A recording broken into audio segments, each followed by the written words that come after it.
قدرمنو معاصرینو ورونو وروستۍ خبره دا ده چې علم سره تړاو دا یو جلا تړاو دی او په اسلامي ثقافت کې په اسلامي فکر کې دا تړاو بیا بیخي جلا تړاو دی. کله چې په اسلامي ثقافت کې یو څوک د علم سره تړاو ساتي هغه باید د خپل علم احساس وکړي او د علم د زده کړې په اساس چې دته کوم مسؤلیت او رسالت متوجه کیږي د هغې مسؤلیت او رسالت د ادا کولو احساس باید دی وکړي، فکر باید وکړي. قدرمنو معاصرینو ورونو د علم زده کړه یوازې د دې لپاره نه ده چې انسان باسواده شي، انسان لوستی شي. د علم زده کړه هغه د دې په خاطر ده چې انسان عالم شي، انسان سالم فکر وکړي، انسان د منطق څښتن شي او انسان د ارزښتونو د پاللو جوګه شي. د علم سره تړاو د دې په خاطر نه دی چې انسان مامور شي، انسان یوازې د یوې وظیفې څښتن شي چې دته معاش ورکړي.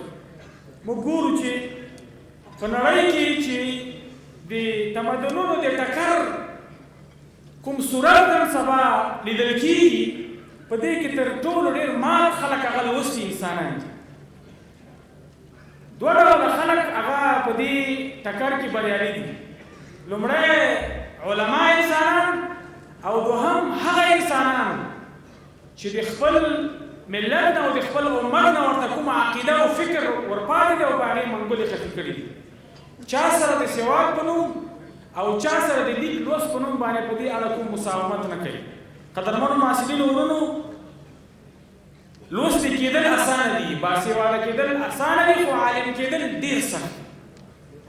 د دې کوشش پکار دی چې موږ او تاسې علما شو، په موږ او تاسې کې د علماو خاصیتونه پیدا شي. قطع نظر د علومو د تقسیم نه په هر علم سره چې ته تړاو لري دا تړاو دی باید عالمانه وي، دا تړاو دی باید داسې تړاو وي چې د خپل علم ته یو بدیله ارزښت په توګه باندې ومني، نو دا علم به بیا تا ته ګټه درکړي.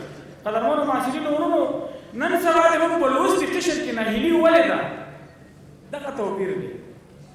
که چېرته موږ د خپل عالمیت احساس وکړو او بنا د مسؤلیت او د رسالت د ادا کولو فکر را سره وي، هیڅکله به موږ مات نه شو، هیڅکله به موږ نهیلي نه شو او هیڅکله به موږ د خپل معاش په خاطر بل چاته تمه ونه کړو.